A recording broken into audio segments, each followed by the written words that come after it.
Ladies and gentlemen, we stand today at the edge of another economic storm. Once again, the two giants of global trade, the United States and China, are locking horns. What began as a policy disagreement is now turning into a full-scale trade confrontation that could shape not only markets, but the future of international power itself. The story began years ago, long before headlines started calling it a trade war. It was rooted in decades of tension, suspicion, and competition. For years, American industries argued that China was playing by a different set of rules, subsidizing its companies, flooding global markets with cheap goods, and building an economy powered by low labor costs and high exports. Washington claimed that while U.S. firms followed international trade laws, China used tactics that tilted the balance unfairly in its favor. The accusations grew louder with each passing year. Intellectual property theft, forced technology transfers, and hidden state support from massive corporations that could undercut any Western rival. American tech companies complained that their designs and innovations were being copied, their patents violated, and their competitive edge eroded. Economists in Washington pointed to China's manipulation of its currency, the yuan, saying it was intentionally kept undervalued to make Chinese exports cheaper and more attractive on the world market. In the eyes of U.S. policymakers, this was not just about economics. It was about sovereignty, security, and survival in a rapidly shifting world order. When negotiations and quiet diplomacy failed to deliver meaningful change, Washington turned to its most visible weapon, tariffs. The idea was simple: make Chinese goods more expensive, protect domestic industries, and force Beijing to the negotiating table. But what seemed like a strategic move on paper quickly revealed the complex web that connected both economies. Each tariff the U.S. imposed struck at the heart of global supply chains, affecting businesses from California to Kansas and far beyond America's borders. Beijing, proud and unwilling to appear weak on the international stage, immediately fired back with its own set of tariffs, targeting American products that carried symbolic and economic weight: soybeans, cars, energy, and agriculture. Tariffs are not just taxes on foreign goods, they are silent taxes on everyone. When a government imposes tariffs, it doesn't simply punish another country. It passes the cost down the line, to importers, to retailers, and eventually to ordinary citizens standing at the checkout counter. The price of everyday essentials begins to climb, sometimes slowly, sometimes sharply, but always steadily. A smartphone assembled in Shenzhen costs more in San Francisco. A family car becomes a heavier financial burden for a middle-class household. Even something as basic as groceries, meat, soy, vegetables, starts to reflect the invisible toll of policy decisions made thousands of miles away. In the American heartland, farmers feel the hit first and hardest. Their soybeans, corn, and pork once found eager buyers in Chinese markets. Now, warehouses fill up as exports slow and prices drop. Many of these farmers, already working on tight margins, are forced to take loans just to survive another season. They are told it's for the good of the nation, that short-term pain will bring long-term gain, but for those living it day to day, that promise feels distant. Across the Pacific, in the sprawling industrial cities of China, factory owners are facing their own reckoning. Orders from U.S. companies decline, machines fall silent, and workers are sent home early. The hum of production lines, once the soundtrack of China's rise, begins to fade in certain sectors. Local economies that once thrived on export demand start to tighten. Behind every statistic, there is a face, a worker, a business owner, a family. The impact ripples through financial markets as well.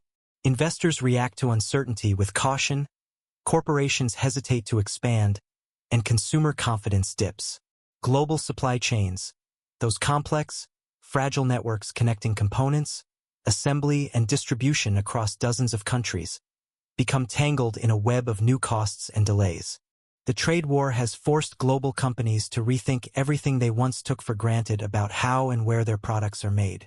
For decades, China was the beating heart of the world's manufacturing machine, a place where efficiency, scale, and cost aligned so perfectly that even the biggest corporations built their empires on it. But as tariffs began to rise, boardrooms from Silicon Valley to Berlin were thrown into a new kind of panic. What was once a simple question of, how cheap can we make it, turned into, where can we even make it anymore? Companies like Apple, long dependent on China's vast supply chain network, started exploring alternatives in India, Vietnam, and even Mexico. Tech giants began diversifying their manufacturing not out of choice, but out of necessity. They realized that political risk had become as important as production cost. A single government announcement, a new tariff, or a shift in trade relations could disrupt billions of dollars worth of goods overnight. Automakers, electronics firms, and textile producers scrambled to redraw their maps of global logistics. Car parts that once crossed the Pacific now travel through multiple borders before reaching their final destination.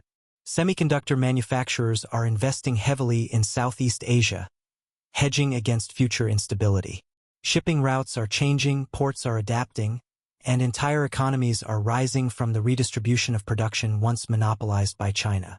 But this transformation isn't seamless. Shifting factories means rebuilding supply chains from the ground up, training new workers, establishing reliable infrastructure, and ensuring quality control across multiple countries. For many corporations, it's like performing open-heart surgery on a moving patient. The once smooth rhythm of global commerce now beats unevenly, as companies test new strategies, new partners, and new production hubs. The phrase "made in China," once synonymous with the global age of affordability, is gradually giving way to a new reality. A world where no single country dominates, where products carry the fingerprints of many nations, each piece assembled, polished, or packaged in a different corner of the world. Tariffs are not only about economics, they are instruments of power, subtle but potent, capable of reshaping alliances without a single shot being fired. In the modern age, nations no longer need to conquer land to exert control. They can do it through markets, supply chains, and trade policy. What appears to be a simple percentage tax on imports is, in reality, a declaration of intent, a message about who sets the rules and who is expected to follow them. For the United States, tariffs are a form of leverage, an attempt to remind Beijing that participation in the global system requires accountability and transparency. Washington sees itself as the guardian of fair trade, insisting that China must respect intellectual property, open its markets, and stop using state-backed power to dominate international industries. Each round of tariffs is designed to send a signal. Economic might must operate within the boundaries of shared norms. But China reads this differently. To Beijing, U.S. tariffs are not tools of fairness. They are tools of containment. China views them as an effort to slow its rise, to keep it from overtaking Western influence in technology, manufacturing, and finance. And so, rather than retreat, it doubles down. It invests deeper into regions that feel overlooked by the West, Africa, Latin America, Central Asia, offering infrastructure, energy, and trade through the Belt and Road Initiative. Each port built, each railway funded, each loan extended becomes a thread in China's expanding web of influence. In this silent contest, nations across the globe find themselves caught between two gravitational forces. Some quietly align with Washington for economic stability and defense partnerships. Others tilt toward Beijing for investment and access to fast-growing markets. The battleground isn't just in tariffs and trade agreements. It's in technology standards, digital infrastructure, and even currency dominance. Who controls 5G networks, rare earth minerals, and global payment systems will, in many ways, control the century itself. And as the struggle unfolds, governments, corporations, and even citizens become part of a geopolitical chess game played by giants, where every move, every deal, every tariff carries consequences that echo far beyond the negotiating table. Behind every policy are real people, men and women who never sit at negotiating tables but carry the weight of those decisions on their shoulders. When leaders talk about tariffs and trade deficits, they speak in billions and percentages. But outside the conference rooms and press briefings, the consequences unfold in grocery aisles, factory floors, and family budgets. In the quiet suburbs of Texas, a small business owner stares at his rising costs. The metal parts he once imported from China now cost 20% more. His margins shrink with every shipment, and customers question why prices keep climbing. He doesn't see geopolitics. He sees unpaid bills, delayed orders, and workers he may have to let go. What was once an issue of global trade has become a deeply personal struggle for survival. Half a world away, in the industrial districts of Shenzhen, a factory worker checks the notice board and finds her overtime hours reduced. Orders from American clients have slowed, production lines are quieter, and rumors spread about layoffs. She had dreams, to move her parents to a better apartment, to send her younger brother to college. But now, those dreams hang in the balance of a trade dispute she cannot influence. In Europe, a university student opens his laptop to order a new device for his coursework, only to find that prices have spiked once again. The technology built from components sourced around the world has become more expensive because each piece passes through new tariffs, new borders, and new costs. He doesn't think of supply chains, only that he must now work extra hours to afford what was once easily within reach. Across continents, similar stories repeat themselves. Truck drivers in the Midwest hauling fewer goods, dock workers in Asia watching ships arrive half-empty, shop owners in London recalculating prices every week as uncertainty ripples through the market. Inflation becomes a shadow that creeps quietly into daily life, invisible yet constant. The trade war, in truth, is not fought with tanks or missiles. It is fought through higher bills, lost jobs, and uncertain futures. It is an invisible conflict waged through the economy, where every household becomes a frontline and every citizen pays a share of the cost, often without even realizing it. The truth is simple, yet often ignored. Economic wars have no winners, only survivors. In the aftermath of every tariff, every sanction, and every retaliatory measure, both nations emerge wounded, their economies scarred, their people weary. History has shown time and again that no matter how powerful a country may be, it cannot prosper in isolation. The world's financial systems, its industries, its trade routes, all are bound together in a fragile, interconnected web. When one strand is pulled too hard, the whole structure trembles. The path forward, therefore, cannot be paved with rivalry alone.